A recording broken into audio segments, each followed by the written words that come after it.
Okay, we're at session 2. We're in the exegetical section. As you can see, I've got the same cover for that. And we're going to be looking at Romans 1, 19 and 20 again. But now we're moving on from the first question to the second question. If you remember the first question, what is the content? What is the stuff? What is the object of this knowledge?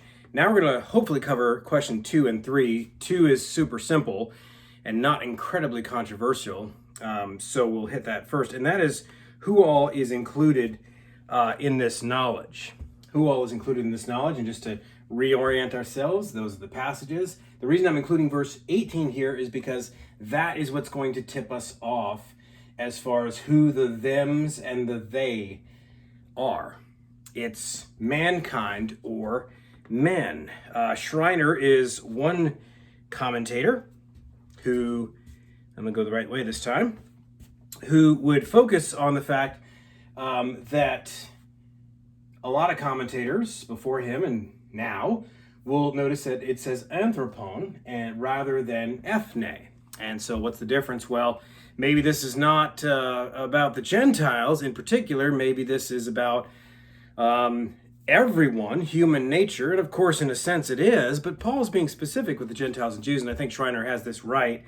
And so he is going to lay out 5 reasons why this is, now he's going to say in a particular way, a particular Jewish eye toward Gentile guilt. I suppose you could say that is just Paul talking here. And of course, he's writing to predominantly Gentile church in Rome, but of course there's Jews in the church, as evidenced by chapter 14 and other clues. But having said that, here is Tom Schreiner's 5 reasons why that is, and I would tend to agree with it. Number 1, you have language that is typical of Jewish condemnation of the nations. You see that in the prophets. Number 2, you have overt idolatry in verses 21, 23. Of course, the Jews had that too, but he's using that language. Now you have something that's very typically Gentile, especially Greco-Roman at the time. You have that particular sexual distortion in verses 24 through 27. Number 4, you have the worst sins championed rather than condemned. In a Jewish mindset, even the sinners, priestly class, Pharisees, would at least pretend to be worshiping the true God. And then finally, number 5, 2 Old Testament texts on idolatry from Psalm 106 and Jeremiah 2 that are appropriated to the Gentiles in verse 23. That fact actually is going to come back later as an interesting point about inexcusability, but we'll let that go for now. So to say all mankind gets the message is not to suggest that all men know the exact set of information. This is a crucial distinction. It may seem nitpicky at first, but just try to follow along here. And this is the first real picture or chart that I have here. Hopefully the lighting's a lot better this time, and hopefully that doesn't mess up the white screens. But you have verse 19, what may be known about God. You have verse 20, and this is all mankind. The gray circle represents all mankind. Notice that this revelation is equally sufficient in all for inexcusability. All parties are going to agree on that everybody in the world has from God, from general revelation, not yet talking about natural theology. We're just talking about God's side, divine communication. Everybody gets the message. That's why they're without excuse. However, that does not mean, it does not follow, and see these little circles? It's not to scale, but it's just 5 examples that you can come up with of different kinds of people that are going to get different amounts of that revelation. Oh no, he's going to say that it's saving. No, not. All parties agree that this is not a saving knowledge. Well, oh no, he's going to suggest that it's not all the same in everybody. Yes, it is. It's equally sufficient for this, but it doesn't follow that it's equal in every respect for every reason. Maybe this is not something that you've thought about, but just think on a common sense level. Take a Christian apologist in our country and our time versus an illiterate peasant in ancient Sumer versus a mathematical genius with Asperger's versus Someone who's witnessed 3, maybe more revolutions in their lifetime, maybe versus somebody who's never seen one. He's a 3rd, 4th, 5th, 6th generation farmer. Every time he looks up at the sky and he looks at his dad and his dad, they're doing the same thing they did for generations. Not much changing there. That affects your epistemology. That affects the kind of world that you look at versus somebody that dies in childhood. But they, according to Romans 1, also have this in some way. So everybody gets the message, therefore they're without excuse, and there's a lot of complexity. There's a lot of moral complexity. People enter into moral scenarios and have to exercise their reason in different ways. Some people are just very analytical, maybe even about the right things. Are they getting more information? I'm going to suggest that they are. That does not change this one bit. That's going to be very crucial. You may not see why it's crucial right now, but just on a common sense level, just hang your hat on that for a little bit. Now, what that's going to do, at least at first, because it's going to be our next point, is these diverse riches of divine communication really are going to start to present a difficulty for any view of the knowledge of God that attempts to restrict that knowledge, that revelation, to merely the innate and the principle level. Okay? Maybe you're not familiar with those terms, but innate, meaning that is just, it comes with the package. It's communicated directly to the soul. For example, Paul, a verse that we'll look at in Romans 2:14, that written on the heart, something to that effect. And then the principle level, an axiom, something that is clearly the case, and it's almost intuitive, but it forms a premise for your reasoning to draw conclusions from it. I'm going to suggest, and those are fine, those are actually a big part of general revelation, but if you leave it at that, you're going to run into, this is the first difficulty you're going to run into, this common sense problem. Now, Schreiner makes note of not that. We're going the other way now. I went back a page, and I did the same on the PowerPoint as well. We're going to go forward here, and we're going to ask the third question. I told you the second question is not very controversial. Everybody gets the message. They're without excuse. I think everybody in Reformed circles would absolutely agree to this. But that brings us, what we just talked about, to question 3. What is the nature of this knowledge? And this is the bulk of what we're going to talk about today. Under this heading, we have to, I suggested last time you got to include 2 questions. You really got to include 3 questions. Is this innate or acquired? So stamped versus, and I'm really shorthanding this because we got to go fast. Is it stamped on you, written on the heart, communicated directly to the soul, everybody? Or is it also acquired? So that's why the arrow's going that way. As you go on in life, are you learning more and more as you go? Is it immediate or immediate? So somebody say, well, you're just giving, that's a straw man of our view. We're not saying that it was stamped on you from birth. We're saying that it's immediate and it can happen here, here, here, and here as you get older. Okay, that's fine. So then the question becomes, is it immediate or is it mediate? Notice I have the mediate in the mountains. I could have picked all kinds of things. Notice the word media, if you cover the T and the E. Media, the means by which the sounding board, the means of communication that God uses. So the heavens declare, I won't jump ahead, I'm cheating, but I think you could see that I'm going to argue that this is very heavily involved. I want to start to say, do we really have to choose between these? The third one we want to ask, is it principle level only? Remember those axioms or those truths that everybody has? Seems like it's intuitive, maybe it's self-evident. There's different ways to express what we mean by the principle level. But in an argument, these basically form your premises, and then you make an inference. Because this is true, therefore this. And there's your conclusion right now. And so I just want to ask the question. Here it is over here. It's the question within the question. Which of these, if plucked out of their context, if you try to build the whole house on that, if you try to make that the center, and especially if you try to make that the only thing, which of these make up one of these? It's the question we want to ask ourselves. And this is really the problem, by the way, with rationalism and empiricism in the Enlightenment. They were incomplete epistemologies. They were pitting something against something else, that both of which should have gone together. Okay? And so we want to ask ourselves the question, do any of these by themselves really make up an object of knowledge? Because what we talked about in question 1, the invisible things of God, they constitute objects of knowledge, objects presented to the mind. So do these things really form whole ideas? Think of innate ideas. Maybe you're not familiar with the history of philosophy, but John Locke was really famous in particular. At the end of the 17th century, he attacked this idea of innate ideas in his essay concerning human understanding. And, as always with Enlightenment philosophers, there's always a brand that they're attacking.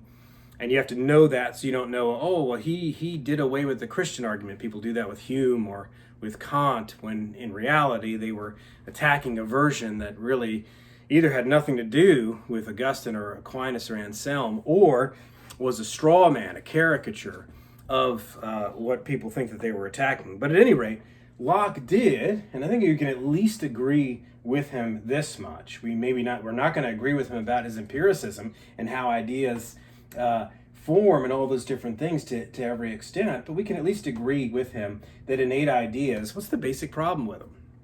Well, to put it simply, they're not much of an idea.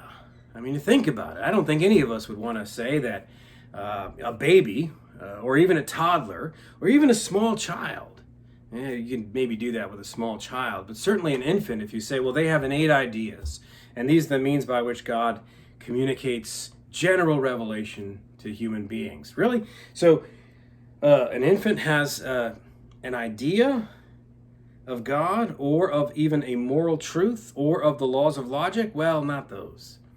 Okay, well, what does that idea consist in? What is that? So you don't really have to imagine too hard like Augustine did as he went back in the Confessions to himself, living vicariously through his old self as a baby, or anything like that, in order to have this idea. I think it's just a common sense that we can really look back at that and say, well, what kind of an idea are we talking about? Does that really rise to the level of what Paul's talking about in Romans 1:20? I think not. So let's review this content question when we're talking about what the nature of this knowledge is. Now, Turretin speaks of this. In fact, Turretin beat him to it, because Locke wrote that in 1690. Turretin's composing his 3-volume Institutes throughout the 1680s. So he beats Locke to it by a couple of years. He actually denied the possibility of innate ideas. Now, he did talk about what human beings have from the beginning from God, but he was talking about a capacity to understand those things, but he did deny that it was in fact, he called it, the denial of that knowledge was not, he says, not a principle or a potency. In other words, he allows a faculty of reason in general, he allows a conscience in particular, but he actually does use a phrase like the tabula rasa, the blank slate, and says that's what we're like when we come into the world. So we learn these things as we go. So Turretin's already at least here, okay? And most of the Reformed scholastics and Reformed Orthodox and Puritans were, as Aquinas was as well.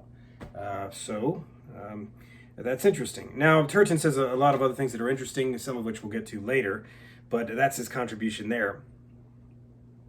But we got to get to the next question. Is general revelation mediate or immediate? In other words, is it directly communicated to God, by God to the soul, even if it is as you go, or does that speech, and we understand, the mountain doesn't speak. We'll get to that Psalm 19, the poetic language there. It's not claiming that it literally speaks. And so I think that makes people nervous. And well, then it's subject to interpretation. And then man gets his fingerprints on it. So we want to deny that. So just so you know, if you're coming from a fideistic perspective, which is just all the schools besides classicalism in one way or another, and you're going to side with these number ones, you're going to want to say that it's innate, but if not, if that's a caricature, you're going to want to at least say it's immediate, and maybe only on the principle level. And that affects most people who are trying to reclaim classicalism too. They're not going far enough in their understanding of what natural theology has to be. So the question is this only in the soul, or is it out there in the world? That's another way to ask the question. And if it is internal and immediate, again, just like we wanted to do with this, what do you mean by that? What sort of an idea would that constitute if it's just intuitive? Do you mean only the first principles of rationality and morality? But even then, it's like, thou shalt not kill, thou shalt not murder. But you got to know what another thou is, to use Martin Buber's language. You have to know what murder is. Well, that's what I'm talking about. That sense of violence, but you're still kind of combining two or three ideas that a child is building up, meaning he's reasoning. It may be on slow-mo. It may be something that you have to freeze frame, maybe that was the better way to say it, as is you can't see it because it's developing over such a long period of time, so you don't think of it as an argument. But there's still a reasoning process there. There's still step-by-step discursive reasoning. Now, on the other hand, if it's external and mediate, if you want to take that route, what do we mean by that? So you say, well, it's in the data is in the sense data. What's sense data? I said the mountain can't talk. Molecules can't do much better. So we're kind of imposing principles of the mind, or at least there's some kind of combination. There's some meeting of the immediate and the mediate here. And so it shouldn't take us too long as we start to analyze either of these tracks before we understand in one way or another, these are really insufficient to constitute ideas in and of themselves or in isolation. Can any of these make up what we would recognize as objects of knowledge, in particular objects of knowledge that are abstract and metaphysical enough to constitute thoughts of God? It's a rhetorical question. You're looking at that and saying, well, probably not. Okay, well, let's go back to the Greek and just isolate a couple other words that we've looked at already. And I hope this is not too small, but all we're looking at there is katharatai, which is a present indicative middle passive. It's a verb. It's from a word, katharao, which means I see clearly, I perceive, or I discern. And maybe on the surface it doesn't seem much different, this word, but noumena, you may know that word if you know anything about Kant and the history of philosophy. Noumena. It's a present participle, middle passive. Now, it's not just two verbs strung together. It's not just one word modifying another. That's why I put these translations up here. But this is also, ao, from the same root, as mind, nous. I think we covered that. This is I understand, I think, I conceive, I apprehend. You say, what's the difference between that and that? There is some difference, but I can tell you what, Paul intentionally put them together. And I think the King James and the NASB pick up on that, and the ESV really doesn't. The ESV still tries to have two words, but it tries to compress the expression as if Paul might be being too. We're just gonna save Paul from being verbose.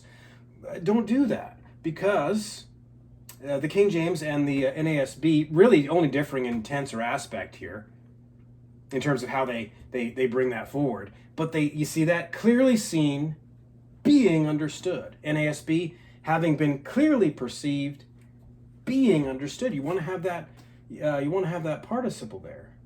You want to have that. Having been clearly perceived, being understood. So is it just emphasis? I actually think in this case it's even more than emphasis. That Paul is saying that with the mind, they understand. In other words, it is not just that the revelation is clear, but the knower sees it clearly, understands. So there's two levels of clarity. Paul is being emphatic with two concepts. So that's a crucial point here. I know what I did last time. I skipped back to it and I did it again. Okay, but let me fast forward because we're going to go to the next slide right here. Now, if you weren't there in the 80s, you may have missed this, but there were some commercials. This is your brain. This is your brain on drugs. Well, this is your brain on general revelation. And noumena was the word that was used. And here, now don't worry about Kant. Kant wanted to deny this, but Paul is not just affirming it, he's affirming it with a vengeance. He's saying that we can know what Kant called the thing in itself. In other words, the metaphysical essence. Now, we'll get to talk about this. This does not mean what's called archetypal knowledge of God. It does not mean that we've unveiled God in himself. In fact, reason is not the initiator anyway. We looked at that last time from verse 19. Revelation. God is the actor here. But reason is taking this in, and it's taking in knowledge of God. One Lutheran commentator, in his commentary on Romans, said that we got something of an oxymoron here. Because Paul is saying that mankind can see the unseen through things seen. So you got to figure that out. So what Middendorf is saying in his commentary is that mankind can see figuratively the unseen literally, because we know that the things of God are literally unseen through things seen literally. So the two other expressions, Paul means literally, but the seeing, he means figuratively. Now, I think that's basically correct and important, but I'll challenge a little bit the placing of that third category into being entirely literal. Because one of the things I want to suggest is that these objects of the mind, whether they're moral truths in conscience, whether they're logical, not just the laws of logic, but logical relationships between metaphysical truths, and, oh, by the way, the metaphysical truths. Those can't be literally seen, and yet you are seeing not only things about God, but you're seeing truths, which truths are in turn about God. So they actually become part of the media. Even though they're handled by the mind, you don't think of them as things outside of your mind.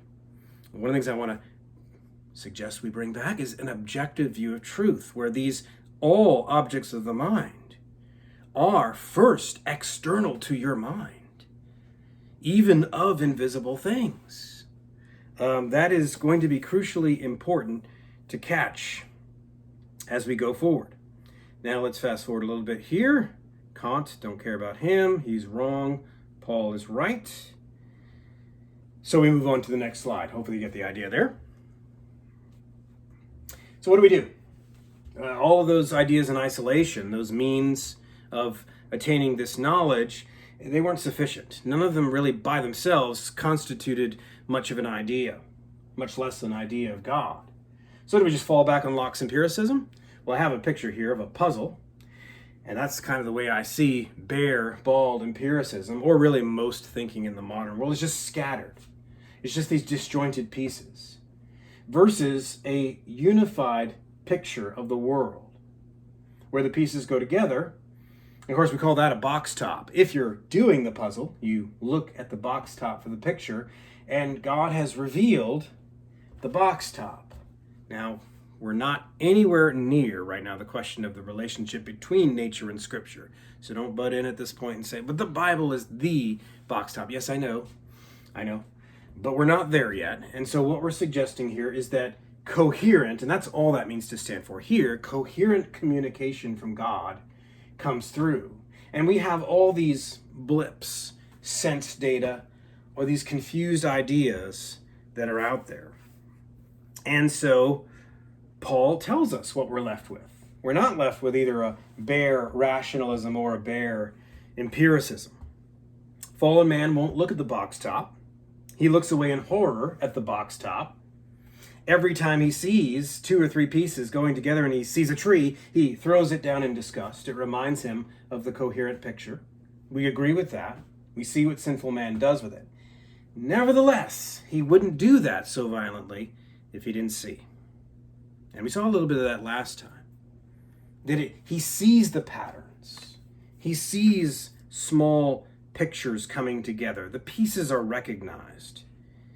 So when he sees this imagery, he could not suppress it.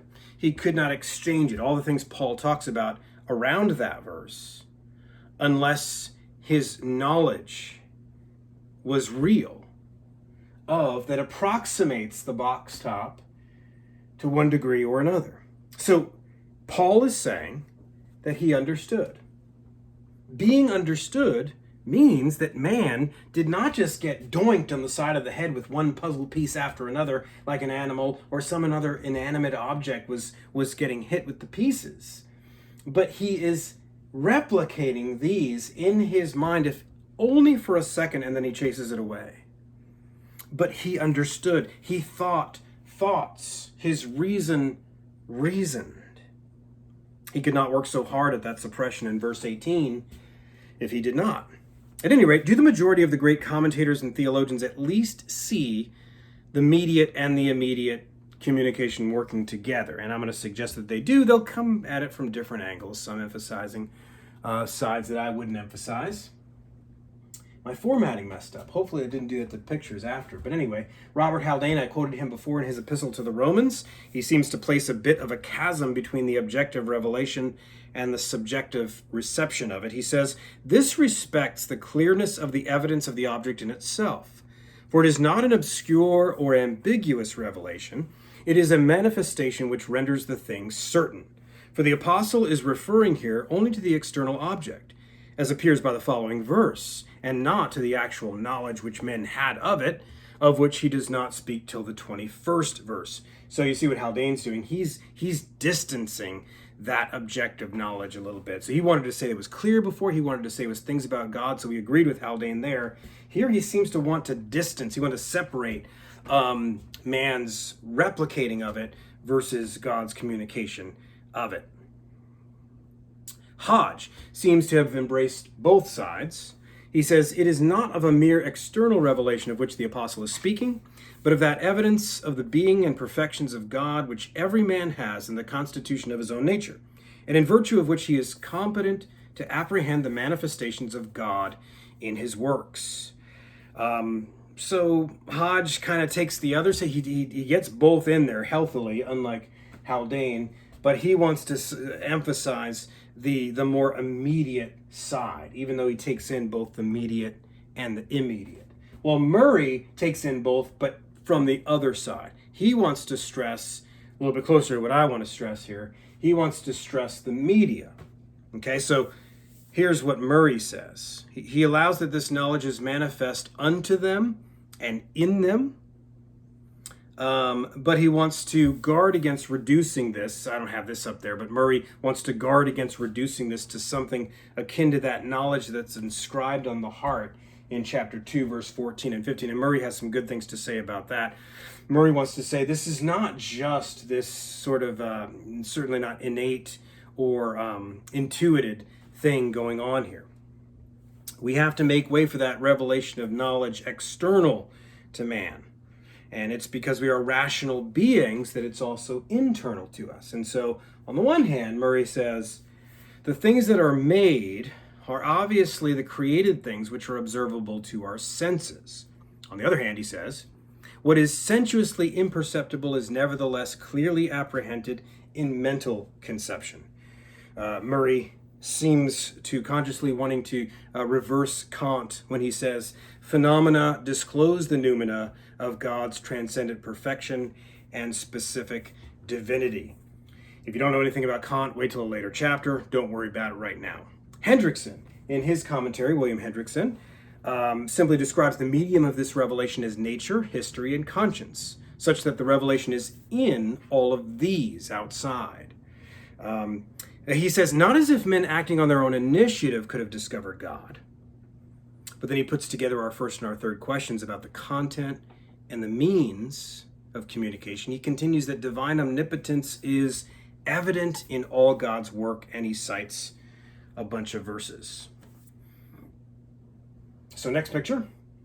Before we take the next step toward how the immediate and the mediate forms of this revelation can go together and actually make up knowledge, it might be a good place to consider further the kind of seeing that's suggested by Paul. Because we're short on time, I just want to make very clearly what's going on here. Back to that paradox statement by Middendorf.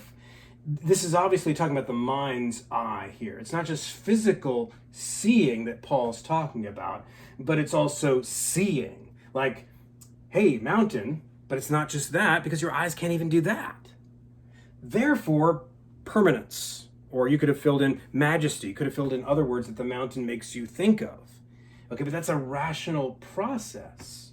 Okay, so that's the kind of seeing that we're talking about. I have a couple of verses in Scripture to talk about that. You can look these up. John 14:9 and Matthew 6:22. Those are two places where Jesus is talking about a kind of seeing that cannot be with the physical eyes, and it is about God.